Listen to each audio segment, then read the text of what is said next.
இந்த ஆர்டரை நான் செய்ய ஆரம்பித்ததுலேருந்து செஞ்சு முடிக்கிறது வரைக்கும் எனக்கு வந்து ரொம்ப பயமாகவே இருந்தது.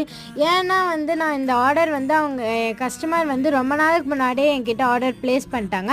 ஆனால் நான் வந்து நேட்டிவில் இருந்தனால என்னால் வந்து ஆர்டர் செஞ்சு அவங்களுக்கு கொரியர் பண்ணி விட முடியலை.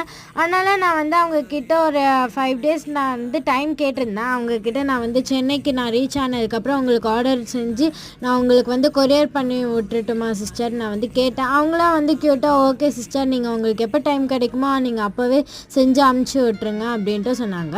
அதே மாதிரி அவங்க கைக்கு ஆர்டர் ரிசீவ் ஆனதுக்கப்புறம் அவங்களும் நல்லா ரிப்ளை கொடுத்துருந்தாங்க. ஆர்டர் சேஃபாக வந்து அவங்களுக்கு இதாகிடுச்சு வந்துருச்சுன்ட்டு சொன்னாங்க.